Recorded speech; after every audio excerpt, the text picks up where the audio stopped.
Obrigado, professor José Carlos. Muito bom ouvir pessoas que estão tão qualificadas, né? Tanta experiência sobre o tema. Deu para ver que o professor já até perdeu um pouco do sotaque paulista, já está com o sotaque mais gaúcho aí depois de tanto tempo. Eu vou falar bem brevemente para a gente ir para as perguntas, que tem umas perguntas bem interessantes. E esse tema, né? Cada pergunta abre todo um leque de discussão, então a gente pode se alongar. Acho que hoje esse governo trouxe muitos processos de forma mais explícita, né? Como essa disputa da verdade, não só a memória, como a verdade atual, né? Com as fake news. Então, a gente está tendo muita dificuldade, né? Em demonstrar realmente o que está acontecendo, o que é a verdade dos fatos atual, né? Esse governo distorce muito essa discussão e mesmo quando comprovados, ainda de certa forma justificada. Então, a gente falou sobre a tortura, a gente volta naquela questão, né, do inimigo, né? O inimigo antes era o comunista, né, na época da ditadura, e hoje, dentro do tribunal aqui, a gente vê muitas decisões, quando a gente lê o teor das decisões, falando sobre o traficante, né, que é um tema que a gente falou bastante aí nas falas.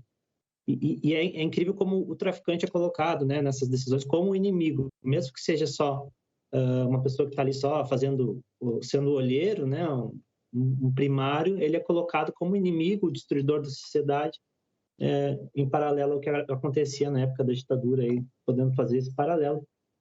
E a gente pode ver um genocídio aí do povo negro nas comunidades, a gente vê bastante isso dentro do dia a dia da defensoria, e realmente é algo para a gente se pensar. E eu vou passar aqui as perguntas, eu separei 6, vamos ver se vai dar tempo para todas. A primeira, acho que eu vou passar para o professor Cristiano, que foi mais ou menos sobre a fala dele, do Márcio Mota.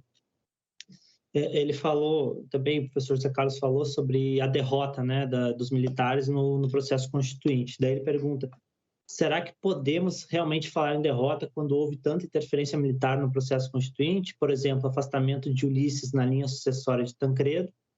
E pergunta como interpretar o artigo 142, fala sobre as Forças Armadas nesse contexto. Ele não demonstraria uma espécie de recuo tático, de institucionalização de exceção, como se eles tivessem perdido a batalha e ganhado a guerra? Obrigado pela pergunta. A pergunta é muito interessante. Bom, em primeiro lugar, dizer que é uma derrota no sentido de um projeto. Quando eu me referi a esse termo, eu quis dizer que o projeto do regime não é necessariamente um retorno à democracia. O que algumas pesquisas estão mostrando é que o regime começou a preparar uma transição para o poder civil, mas que havia uma ideia de continuar um regime forte e autoritário apenas sob controle civil. Não tem uma ideia desde o início, né, da chamada transição pela abertura lenta, gradual e segura de Geisel, de que seria uma visualização de um retorno à democracia. Aquela democracia pulsante, viva, de 61 a 64, um momento único na história brasileira, não era o passado que o regime queria trazer de volta. O regime, como todo regime militar, estava se preparando para a sua saída, para evitar responsabilização, para evitar uma série de julgamentos históricos. Então, ele quis preparar a saída e fez isso até de modo bem feito. Agora, uma boa parte dos políticos civis e dos militares já não esperava uma Constituição inovadora e democrática. Inclusive, as tensões das reuniões ministeriais do governo Ney mostram isso, né? Como realmente o setor militar foi ficando cada vez mais inconformado. Nesse artigo que o professor Zé Carlos cita muito gentilmente, em que eu falo sobre esse processo constituinte, eu faço uma menção explícita a algumas etapas. Uma delas é a que o professor Zé Carlos falou, a decisão, a batalha do regimento, a decisão de como escrever a Constituição. Isso é muito importante, porque canalizou toda a participação popular e dos movimentos sociais envolvidos. E, além disso, há uma gradativa separação entre Congresso e Constituinte. É algo que às vezes as pessoas não percebem, mas um sinal disso foi a eleição, por exemplo, de Mário Covas como líder do PMDB na Constituinte. Contrária à tese de Ulisses Guimarães, que queria que fosse o Luiz Henrique, seu líder na Câmara. Covas, que não era um político incendiário, carbonário, mas ele tinha sido caçado pelo AI-5. Ele tinha perdido os direitos políticos.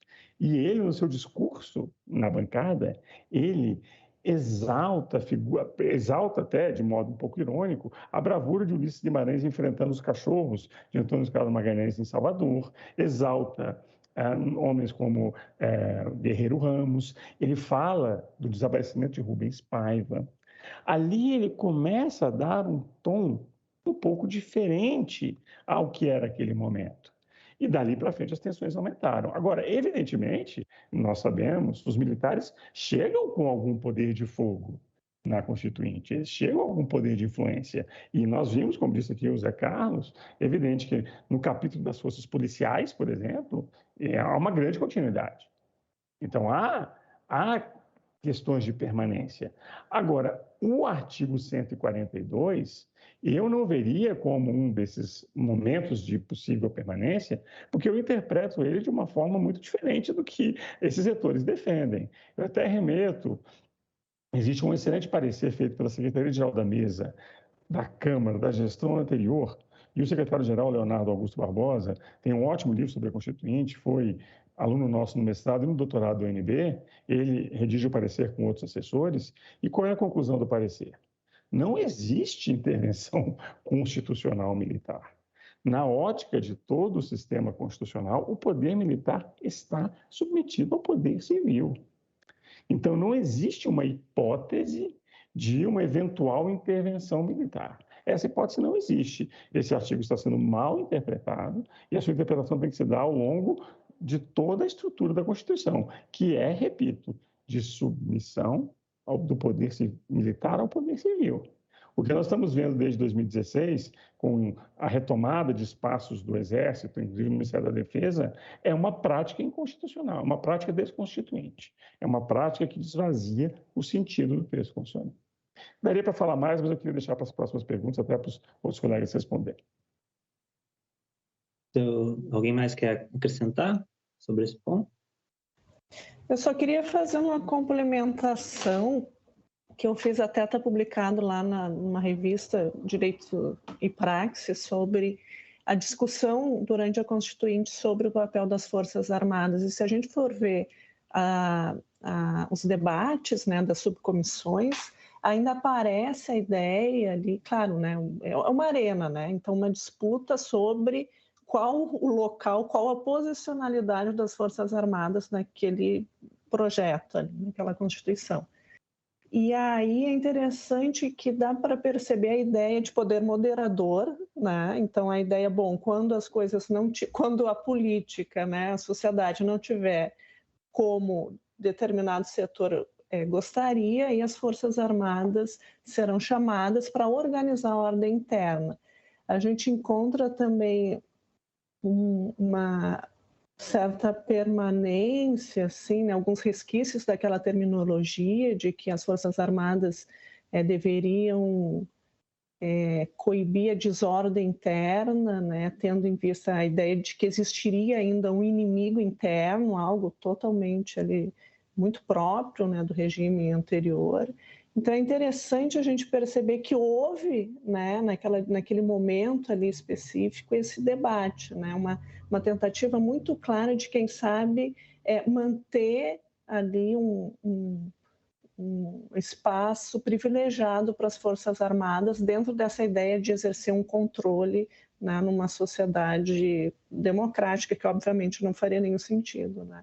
Assim, mais uma curiosidade, que isso aparece ali nos anais da Constituinte.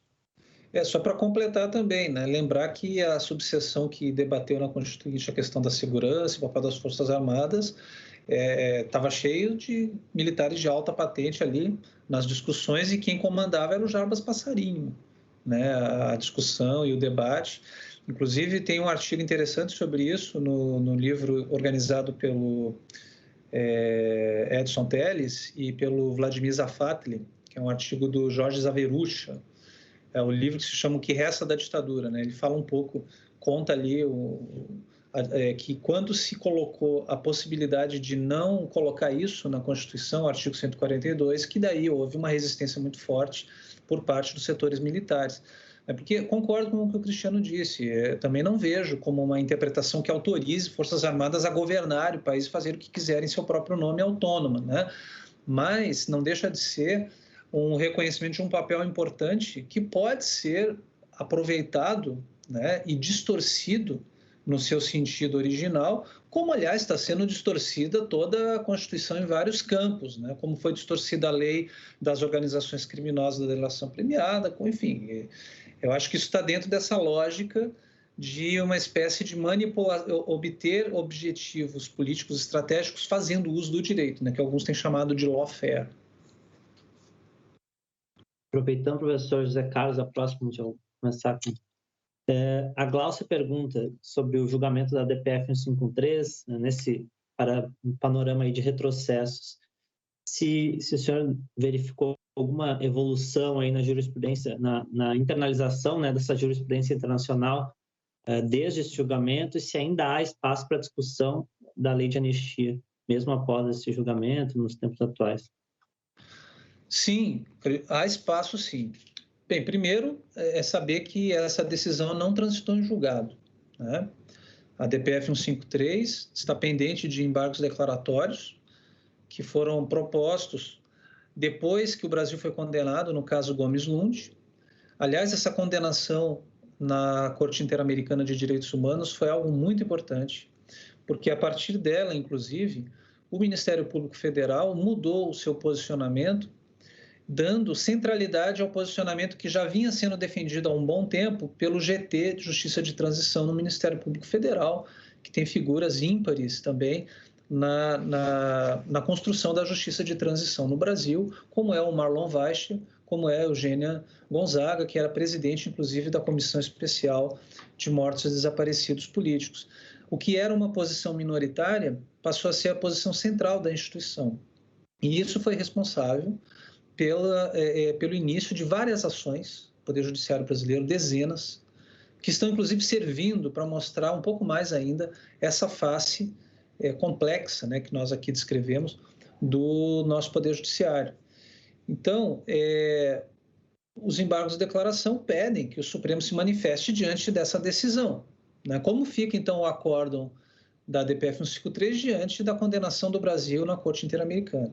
Não foi por acaso também que o caso da DPF 153 foi posto às pressas na pauta do Supremo, tão logo saiu a primeira audiência da Corte Interamericana de Direitos Humanos, aceitando, portanto, a provocação feita pela Comissão Interamericana de Direitos Humanos, no caso Gomes Lund, né? Aí a gente viu nitidamente isso. Tinha que correr, né, para decidir aquilo antes que a Corte desse a sua decisão, porque daí ia ficar um pouquinho mais difícil tomar aquela decisão que foi tomada na DPF 153.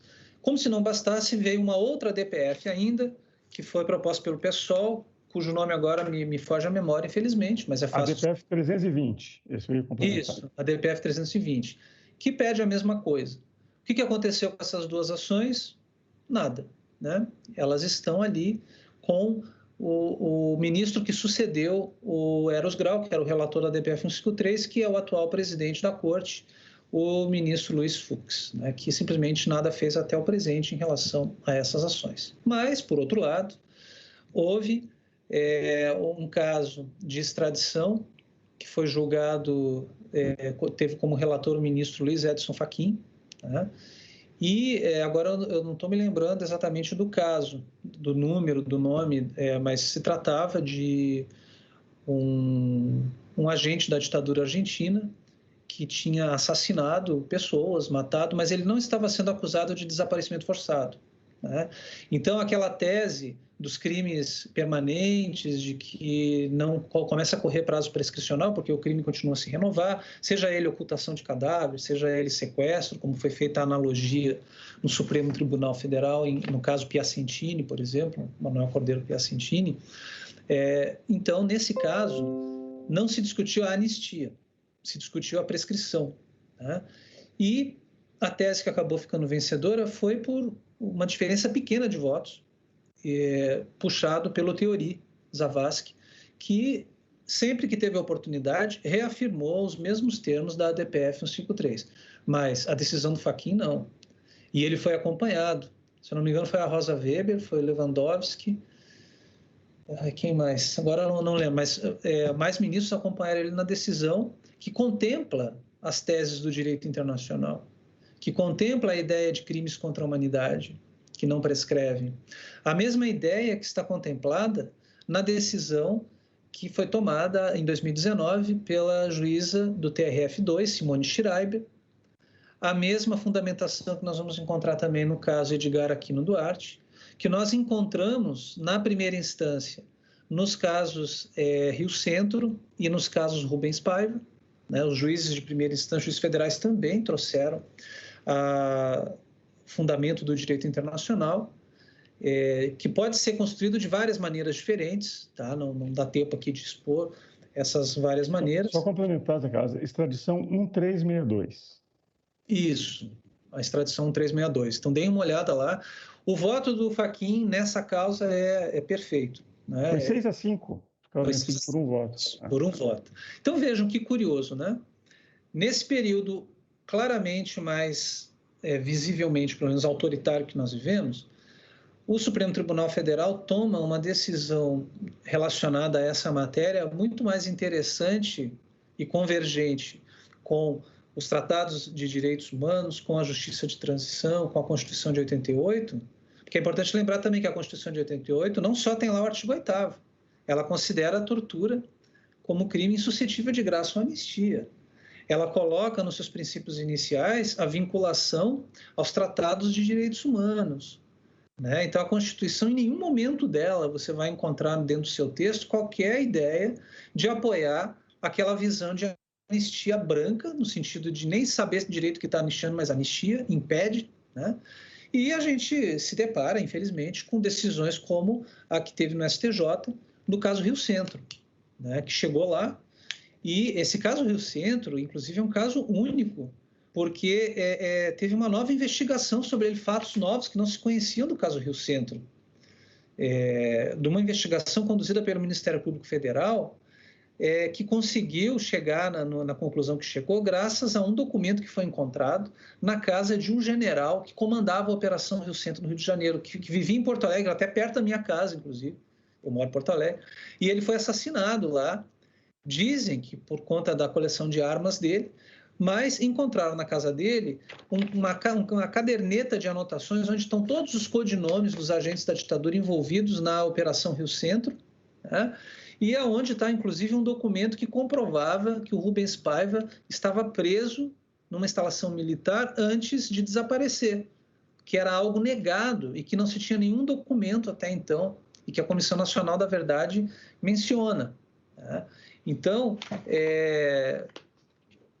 essa investigação foi algo inédito e ela teve, infelizmente, um desenlace bastante triste, né, num voto que diz o seguinte, que a anistia de 79 vale para frente também.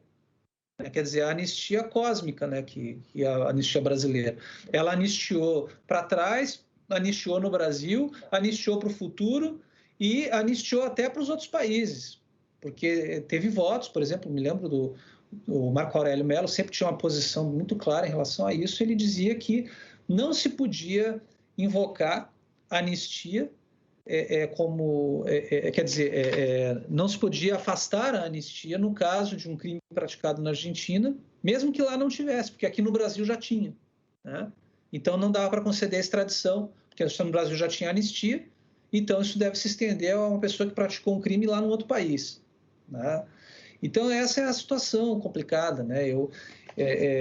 Que a gente identifica também na decisão do juiz sobre, que eu acabei contando a história na minha fala anterior, não completei, peço desculpas por isso, né? Eu ia dizer que a Débora Duprá entrou com uma ação,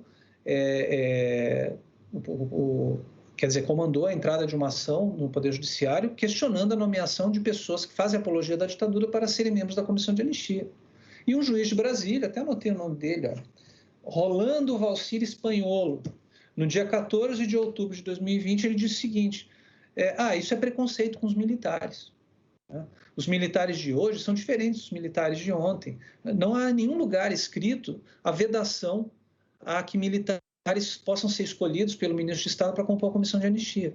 O fato desses militares, em particular, terem compromisso com a ditadura é um detalhe que não é relevante para que esse magistrado tenha indeferido a ACP, que pedia a anulação da nomeação dessas pessoas como membros da Comissão de Anistia. A mesma coisa aconteceu na Comissão Especial de Mortos e Desaparecidos Políticos.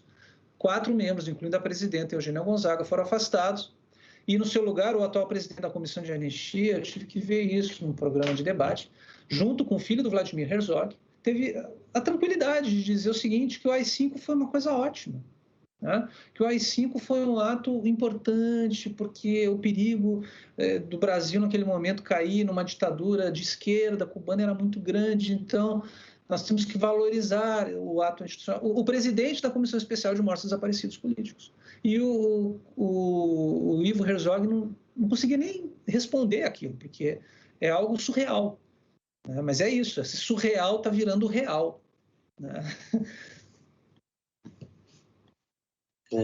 Passar para a próxima depois daí, se quiserem, porque eu acho que ela tem relação com essa pergunta e também ela envolve algo que na defensoria às vezes gera algumas dúvidas, assim, porque o papel da defensoria às vezes nesses casos em que a gente busca algum tipo de responsabilização, né, acaba gerando alguns debates internos em relação ao punitivismo, né? Então, a pergunta fala sobre a colisão do direito ao direito à memória em relação ao direito ao esquecimento, que eu acho que ele perguntou supostamente em relação ao agente da ditadura, né? E daí pergunta sobre a imprescritibilidade, direito ao esquecimento, confronto com a memória, e daí eu queria ouvir de vocês, assim, como é que a gente conseguiria conciliar essas coisas junto com o papel, pensando na defensoria, né, que a gente tem esse papel também de lutar contra o punitivismo estatal, que eu acho que é um dos nossos maiores vilões aqui na nossa atuação diária. Não sei quem gostaria de começar.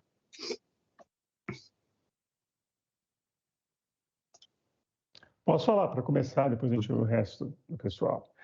Bom, primeiro, eu tenho muita dificuldade com essa questão de esse raciocínio que envolve uma espécie de ponderação, né? Isso é uma técnica que vem de um constitucionalista alemão, que tem sua repercussão, é interessante, mas que virou um método no Brasil para a interpretação constitucional e que é muito discutível em termos de teoria da Constituição. O que nós temos que saber é estabelecer qual é o âmbito de aplicação da norma.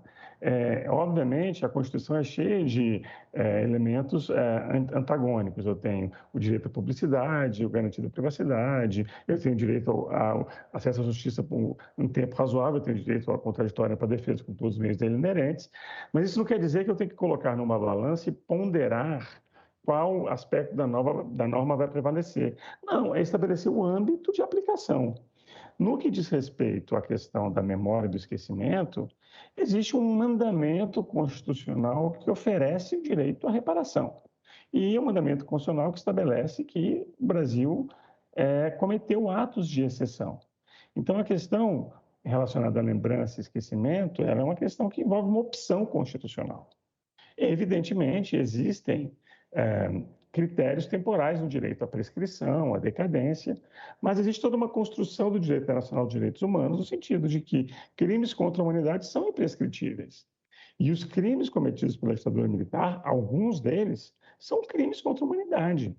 Torturar sistematicamente, perseguir com eliminação do opositor, desaparecimento forçado, são crimes que vão contra o ius cogens do direito internacional de direitos humanos. Então, eles envolvem o componente da imprescritibilidade. E, no caso do desaparecimento, é a permanência. É um crime que permanece, ele continua a ser cometido. É um crime que nunca cessou, seus efeitos estão aí. Então, nesse sentido, eu não vejo muito antagonismo. O mandamento constitucional é claro. O que acontece é que nós temos essa dificuldade já narrada pelo Zé Carlos, pela Vanessa, que os juízes têm de compreender esses ditames do direito internacional dos direitos humanos. Obviamente, existe um direito ao esquecimento no âmbito da privacidade, no âmbito de não ser exposto em determinados contextos de condenação criminal que tem o seu prazo, mas nós não estamos falando de crimes comuns, nós estamos falando da jurisdição ordinária, aquela que acontece, que é prestada pelo sistema de justiça com todos os órgãos a ela inerentes. Nós estamos falando de crimes contra a humanidade, que têm um tratamento diferente, justamente por conta de uma consciência internacional que envolveu a experiência totalitária. Então, o compromisso internacional é um compromisso que o Brasil faz parte, pela Constituição de 88, pela efetivação dos direitos humanos. Então, a questão não se resolve por essa suposta ponderação, ela se resolve pela vigência da Constituição. Eu vou deixar para o Zé Carlos falar sobre esse tema, que é um tema realmente importante que o Pedro colocou, que é esse tema de como fica essa situação de aumento do punitivismo e com a ideia da expansão do direito penal. Eu vejo como um caso muito especial, mas eu acho que o Zé Carlos pode acrescentar de uma forma mais elaborada. Bem, já que o Cristiano me deu a deixa, eu vou pegar a palavra agora, então. Primeiro, para dizer que eu concordo totalmente com essa crítica à ponderação. Eu lembro de um livro, também de outros, converso com um amigo nosso em comum, que também é um entusiasta da justiça de transição, que é o professor Marcelo Catoni, grande constitucionalista da Federal de Minas Gerais. Ele faz uma crítica assim, muito forte, inclusive pegando aquele caso de Elvanger, né, que tentar se construir uma ponderação. Não se trata de ponderação, trata-se de dizer, houve ou não houve a prática do crime de racismo naquela publicação de um editor, até de uma região aqui do Rio Grande do Sul, que fazia o negacionismo do Holocausto e que criminalizava os judeus por serem judeus. Isso é ou não é o crime de racismo? É isso que tem que decidir. Não ponderar isso com a liberdade de expressão. Não se trata de violar a liberdade de expressão, trata-se de definir o âmbito da norma. Esse é que o problema é que essa coisa da ponderação ela virou uma febre, né? Que parece que autoriza os magistrados, as magistradas a ponderar da altura do seu entendimento, né? Como intérpretes da sociedade, como o ministro Luiz Roberto Barroso, que gosta muito de falar nisso, né? Que ele ouvir a voz das ruas, né? Não sei, acho que o método deve ser botar a orelha assim na janela para ver o que as ruas estão dizendo, porque o que o juiz teria que fazer, claro, ter sensibilidade social ao caso concreto que ele está apreciando, mas cumprir a Constituição, fazer a análise da aplicação jurídica naquele caso concreto, não tentar saber o que as ruas...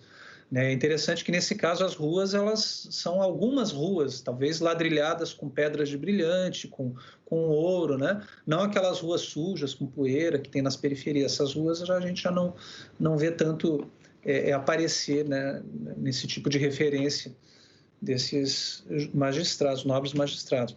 Mas, com relação à questão do punitivismo, primeiro eu quero dizer o seguinte, que eu também sou partidário... dessa defesa, nobre defesa da Defensoria Pública, de que o sistema penal ele não é solução para nada, né? Eu entendo que a gente tem que entrar urgentemente num movimento cada vez mais intenso de descriminalização de condutas, né? De desencarceramento de pessoas, porque o encarceramento massivo, como política de segurança pública, ele causa insegurança, ele causa violência. Ele causa o oposto daquilo que ele promete, mas atende a, vamos dizer assim, bordões sensacionalistas, a uma visão de senso comum que acaba rendendo, muitas vezes, benefícios eleitorais, né? Benefícios que são imediatos, mas que, no médio e longo prazo, trazem um resultado terrível para toda a população. Né? Então, eu acredito que nós não precisamos necessariamente confundir, né, o discurso de que pessoas que praticaram crimes contra a humanidade como agentes do Estado tenham de ser responsabilizadas com o discurso de que essas pessoas têm que ser punidas, têm que experimentar tortura, têm que experimentar tudo aquilo que as pessoas que estão no sistema prisional hoje experimentam, né? Que a gente quer mesmo se vingar, que a gente quer punir estas pessoas. Acho que não se trata, tem que evitar... Embora muita gente tenha, quem sofre a violência direta, eu acho compreensível humanamente, mas nós temos que entender que trata-se aqui de uma questão de saúde institucional democrática e entender que o crime praticado pelo Estado e o crime contra a humanidade é algo diferente, é um fenômeno diferente do crime comum, né? Não dá para colocar na mesma chave de compreensão. Existe, inclusive, uma linha dentro da criminologia que trabalha com essa diferenciação, né? Que vai trabalhar a noção de crimes do Estado, né? Que parece algo impensável, porque quem define o crime é o Estado. Como é que o Estado vai praticar o crime, né? Como é que o próprio Estado vai definir uma conduta que ele mesmo vai praticar? No mínimo, isso depois não será selecionado pelo sistema, porque o Estado é que detém o poder de selecionar em certa medida. Então, esse tema, ele necessariamente aponta para a esfera internacional e ele traz uma série de outras características diversas do crime comum. Então, começa por aí. Então, para ajudar essa preocupação que eu acho legítima dos defensores e das defensoras públicas de repente, não se verem arautos de um discurso punitivista, né? De defender o seguinte: olha, nós estamos aqui coerentes com o próprio discurso garantista, de que o direito penal tem que ser visto como a última ratio, que ele não pode ser visto como uma solução para todos os problemas da sociedade e para boa parte das condutas que são consideradas criminosas pelos cidadãos, pelas pessoas. Se tem uma coisa que talvez possa ser colocada como última ratio, é um crime contra a humanidade, tá? É um crime imprescritível, é um crime estabelecido internacionalmente. Ele, no mínimo, tem que ser responsabilizado, tem que ser julgado, porque senão, qual é a mensagem que as nossas instituições estão passando? Que não passa nada, como se diz no castelhano, né? Quer dizer, podem continuar fazendo isso, porque jamais serão responsabilizados. É preciso construir uma cultura institucional de repúdio a esse tipo de crime, que é um crime qualitativamente muito mais grave do que um crime comum. Primeiro, pelas consequências, pelo número de pessoas mortas. Morreu muito mais gente por crimes praticados pelo Estado contra os seus próprios cidadãos do que pessoas mortas em guerras, né? Que é a violação dos direitos humanos dos cidadãos pelo próprio Estado. Quantidade. Segundo, qualidade. Eu costumo dizer que esse tipo de crime é um crime incestuoso, porque aquele que devia proteger é aquele que ataca. E ataca sem chance de defesa, porque desde que foi fundada a ideia do Estado moderno e colocada na prática, dificilmente um outro poder de força, de repressão, vai poder fazer frente ao poder, a monopólio da violência pelo Estado. E quando esse monopólio da violência mira um cidadão, uma cidadã, mesmo que ele esteja organizado em armas ou em grupos armados, o poderio do Estado é muito maior do que o dele. E quando a pessoa é perseguida pelo Estado, qual é a alternativa que ela tem, né? Quando uma pessoa é sequestrada por um criminoso comum, ela quer buscar a ajuda de um policial, agente de segurança, para lhe tirar do cativeiro. Mas quando é o próprio policial que coloca a pessoa no cativeiro, como é que ela vai fazer? Ela tem duas alternativas: clandestinidade ou exílio, né? Buscar a proteção de um outro Estado, de um outro sistema jurídico. Isso para mostrar um pequeno sintoma, para mostrar como é muito mais grave e como a nossa reação a esse tipo de crime teria que ser muito mais intensa do que tem sido até agora. Não se trata de punitivismo, né? Eu acho que tem que entrar nessa lógica da última ratio, tem que entrar na lógica de responsabilização, de dizer bem claro que isso não pode ser admitido. Torturar é errado, não pode, não tem nenhum tratado que reconhece isso, né? Tem tentativas de legislações nacionais de legalizar a tortura, né? Mas contra isso a gente tem que lutar, né?